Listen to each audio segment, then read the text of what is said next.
네, 안녕하세요, 여러분. 이번 주는 원래 여러분들 등교 수업이 있는 주인데, 전국 연합으로 인해서 화요일만 여러분들이 온라인으로 들어가게 되었더라고요. 그래서 이렇게 이번 주도 안타깝지만 온라인으로 여러분들을 만나게 되었습니다. 지난 시간에 선생님이 과제를 2개 내어줬었잖아요. 하나는 활동지를 작성하는 것이고, 하나는 인포그래픽 제작이었습니다. 자, 그런데 지금 여러분들이 보고 있다시피 과제를 제출한 학생도 물론 아주 성실하게 잘 제출한 친구들이 많았지만, 과제를 전혀 정말 무시하고 제출을 하지 않은 선생님의 말을 한 귀로 흘려버린 이런 친구들이 지금 보이네요. 선생님이 명단을 좀 공개를 하겠습니다. 지금 선생님이 빨갛게 동그라미를 친 친구들이 아주 성실하게 선생님한테 메일로 과제를 제출한 학생들이고, 지금 나머지 동그라미가 안 되어 있는 친구들이 과제 제출을 아예 하지 않은 태도에서 감점이 될 예정인 친구들입니다. 자, 선생님이 이름을 한 명씩 불러보겠습니다. 대윤이, 자, 이제 확대로 조금 해볼게요. 자, 대윤이 안 했고요. 광천이, 지금 안 한 친구들입니다. 성실하지 못한 친구들 이름 불러볼게요. 섬재, 종민이, 태우, 유진이, 종우, 호영이, 동호, 강산이는 활동지는 냈는데 인포그래픽이 안 왔어요. 어떻게 된 거죠? 만약에 선생님이 오해가 있거나 혹은 어떤 중간에 어떤 문제점이 있었다면 선생님한테 메일을 좀 보내주세요. 인포그래픽 강산이 일단 안 왔고요, 선생님한테. 그 다음에 규인이, 은수, 재원이, 준범이 이렇게 아예 하지 않았고, 민수 같은 경우도 하민수도 인포그래픽이 안 왔어요. 그래서 자, 민수랑 강산이는 인포그래픽만 지금 안 한 상태이고, 강대윤, 김광천, 김섬재, 김종민, 김태우, 문유진, 백종우, 어호영, 옥동호, 조규인, 최은수, 최재원, 최준범 학생은 1절 하지 않았어요, 과제를. 그래서 이 친구들에게 선생님이 조금의 시간을 더 주도록 할게요. 마지막으로 오늘이 3월 23일 화요일이니까 3월 25일, 자, 그러니까 여러분들이 내일은 시험이고 3월 25일 목요일 자정까지 받겠습니다. 3월 25일 목요일 자정까지. 선생님 메일은 자, 이렇습니다. 자, 만약에 이때도 안 낸다면 선생님이랑 나중에 만날 때 조금 껄끄럽지 않을까요? 일단 그렇게 예상을 해보고요. 착실하게 첫 과제였는데도 불구하고 지금 여기에 파란색으로 끄인 학생들은 반성했으면 좋겠어요. 자, 그러면은 성실히 숙제를 잘 한 친구들의 작품을 조금 소개를 한번 해보겠습니다. 자, 우리 이준이부터 보겠습니다. 이준이 같은 경우는 아니야, 지금 순서대로 볼게요. 이렇게 보면 좀 헷갈려서요. 먼저 동혁이 거, 동혁이는 인포그래픽, 선생님이 인포그래픽만 한번 소개를 해보겠습니다. 자, 인포그래픽 동혁이께 다이어트에 대해서 이렇게 잘 해줬고요. 그 다음에 세준이는 건강한 음식 목록입니다. 그래서 10대에게 좋은 음식들, 그 다음에 몸에 좋은 음식. 조금 헷갈리네요. 이게 어떻게 된 거죠? 10대에게 좋은 거죠? 메뉴에 이 줄이 10대에게 좋은 거인가요? 10대 음식이란 얘기인가? 그렇고요. 그 다음에 몸에 좋은 음식, 마늘, 조개, 굴, 감자, 간 이런 게 몸에 좋다는 음식, 몸에 좋은 음식이겠죠. 그리고 글쎄요. 이게 어떻게 구분이 된 거죠? 일단은 그렇고 지금 채소, 곡물, 견과류, 과일은 이제 어떻게 구분되었는지를 알겠는데 위에 이거는 뭔지 잘 모르겠네요. 다크 초콜릿. 초콜릿 중에서도 굉장히 그 설탕이 많이 들어가지 않은 다크는 몸에 좋다네요. 세준이 다음에 만나면 조금 설명을 좀 해줬으면 좋겠습니다. 이게 메뉴에 세 줄이 어떤 건지. 그 다음에 수연이 거는 건강한 식생활이라고 해서 건강한 식생활을 위해서 우리가 지켜야 할 것들에 대해서 이렇게 아주 간결하게 잘 나타냈고요. 승록이는 음식의 기능. 이건 너무 되게 화질도 너무 좋고 잘했더라고요. 그리고 무엇보다 여기는 음식을 다 먹고 싶어요. 그래서 맛있는 것만 이렇게 넣어가지고 음식의 기능을 포괄적으로 이렇게 하나씩 설명을 한 인포그래픽이고요. 그다음에 수범이 거는 고추장을 하나 찝어서 고추장 안에 어떤 것들이 들어있는지. 고추장은 주로 탄수화물이 많네요. 그 다음에 지환이 거는 온라인 다이어트라고 해서 지금 먹어도 되는 거, 다이어트를 할 때 먹어도 되는 것과 먹지 말아야 할 것들을 골라서 이렇게 나와 있습니다. 근데 먹어도 되는 게 다이어트 할 때 현미밥, 미역국, 잡곡밥, 빵밖에 없나요? 그럼 어떻게 해요? 사람이 어떻게 뭘 먹지? 먹으면 안 되는 게 너무 맛있는 게 많은데. 근데 여기서 칼로리는 사실 큰 차이가 없네요. 이거는 사실 이제 칼로리보다는 안에 들어있는 영양소가 좀 차이가 나니까 이렇게 구분된 거겠죠. 뭐든지 다이어트 할 때 칼로리만 따져보면 안 됩니다, 여러분. 알겠죠? 그 다음에 민석이는 라면 배달 갑니다. 이거는 인포그래픽, 일종의 인포그래픽이기도 하지만 어떤 업체, 가상의 어떤 업체에 대한 광고지 정도의 느낌인데요. 잘했어요. 그 다음에 지원이는 다이어트 식품에 대해서 이렇게 하나씩 5개를 제시를 하고, 그 다음에 왜 이것들이 다이어트 음식이 되는지 간결하게, 아주 간결하게, 어떻게 보면 인포그래픽에 가장 잘 맞는 작품이 아닌가라는 생각이 들고요. 그 다음에 민수 인포그래픽이 선생님이 너무 잘 만들어가지고 한번 봐봐요. 지금 여기에 정말 이 그래픽 실력이 대단한 친구인 것 같아요. 정말 잘했습니다. 그 다음에 민국이는 맛있는 음식도 좋지만 건강한 음식도 필요하다. 아까 막 비만 이런 얘기들이 많네요. 그러고 보니까 그쵸? 그러니까 맛있는 것만 먹지 말고 좋은 음식을 먹어야 된다는 거겠죠. 우리 다 알지만 실천이 잘 안 되잖아요. 그렇죠? 그 다음에 이준이는 마른 친구들과 뚱뚱한 친구들에 대한 특징에 대해서 우리 에너지 대사의 균형, 우리가 배웠던 내용을 바탕으로 이렇게 나타냈는데, 좀 이제 인포그래픽이라고 하는 거는 간결하게 이제 이런 식으로 긴 문장을 쓰기보다는 좀 간결하게 딱 제시하는 게 사실은 좀 더 인포그래픽에 부합한다고 볼 수 있는데 아닙니다. 그래도 이준이는 지금 아예 인포그래픽을 하지 않은 친구들도 있는 마당에 이준이 굉장히 잘했어요. 수고했고요. 그 다음에 민서가 봄, 여름, 가을, 겨울로 이렇게 나눠서 어떤 과일들이 나오는지. 하지만 요즘에는 하우스가 있으니까 사실은 계절에 구분 없이 과일을 잘 먹긴 하는데, 그래도 한겨울에 수박이나 복숭아 같은 걸 먹기는 쉽지는 않으니까, 그렇죠? 그래서 이렇게 한번 종류를 우리가 보고 바로 알긴 알지만 그래도 조금 종류 이름도 좀 써줬으면 좋지 않았을까라는 생각을 해보고요.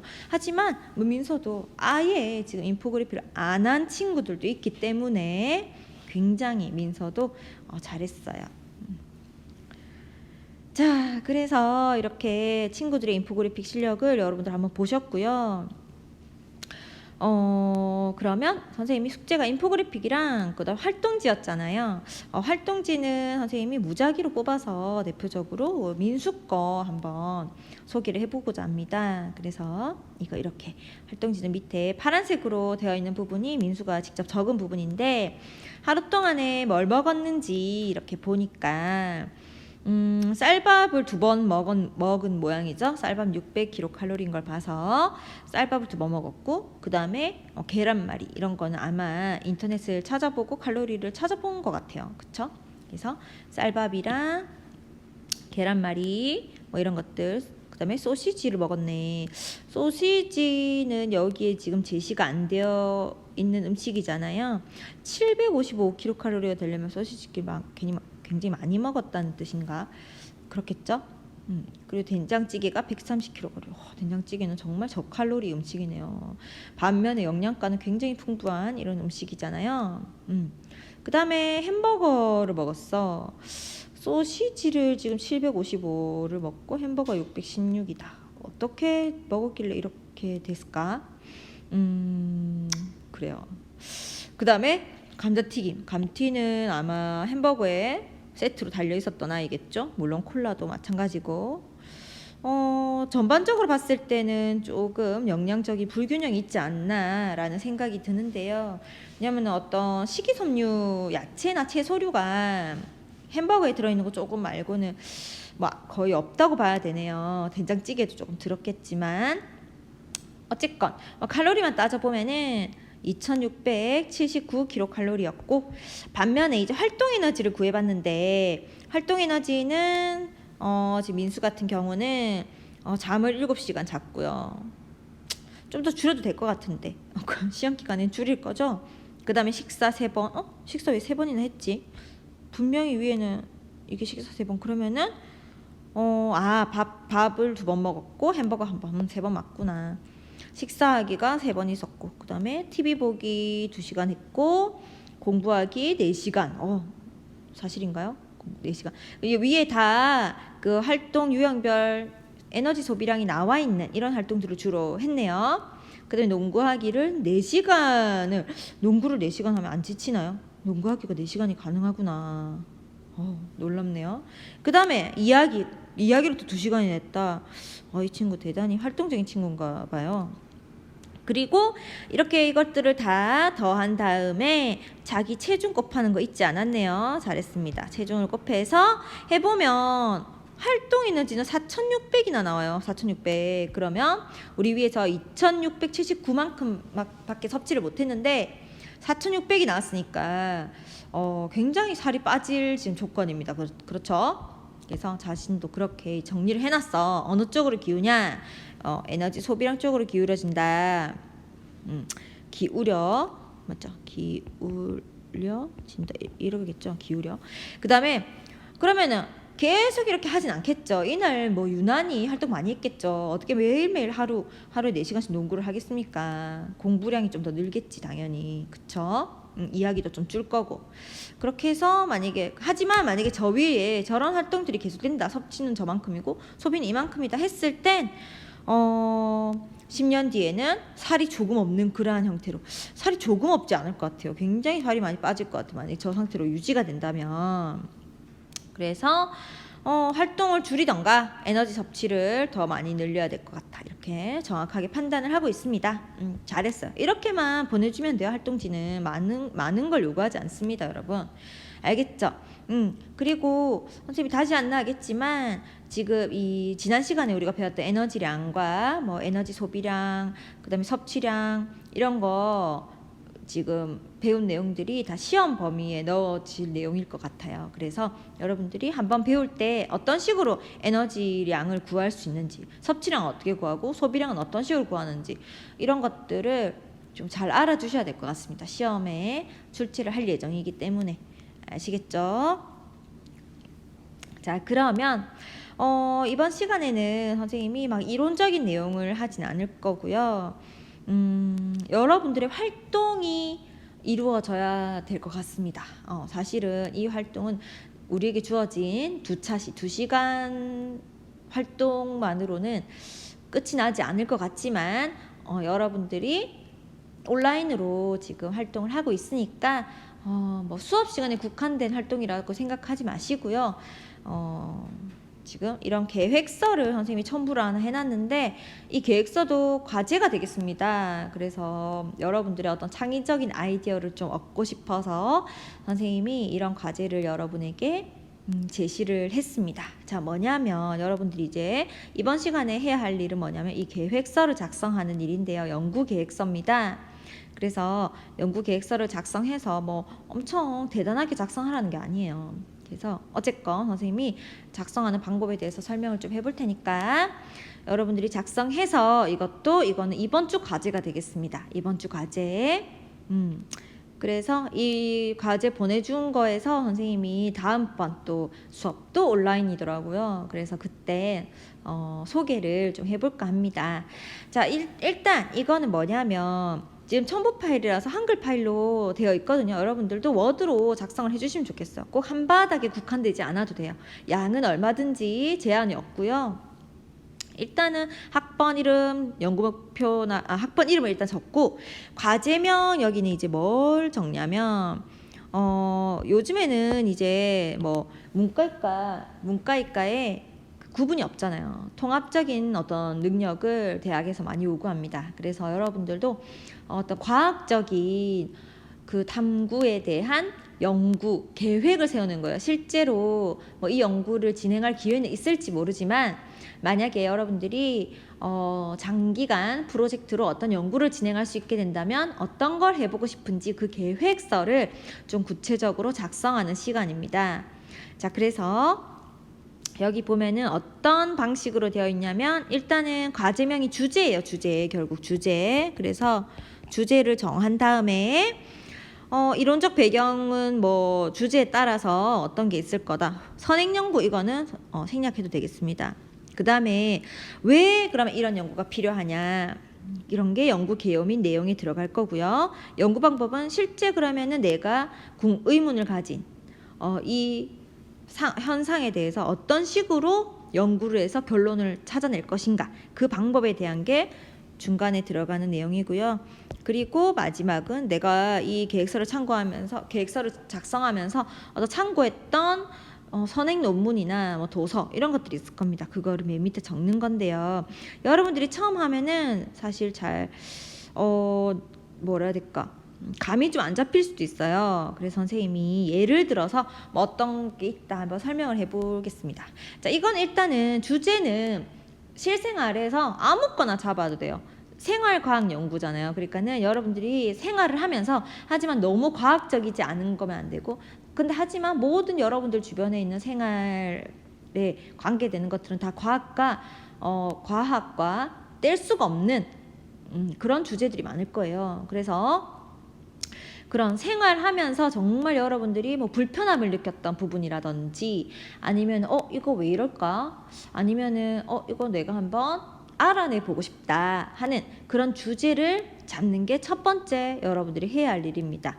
그래서 사실 주제를 잡는 게 제일 어려운 과정이라고도 이야기해요. 왜냐하면은 어떤 걸 연구할까 하는 거 하나만 잘 잡혀도 뭐 어떤 식으로 연구한다 이런 거는 사실은 일사천리로 진행이 될 수 있는 부분인데 어떤 걸 연구하느냐를 찾아내는 게 제일 관건이거든요.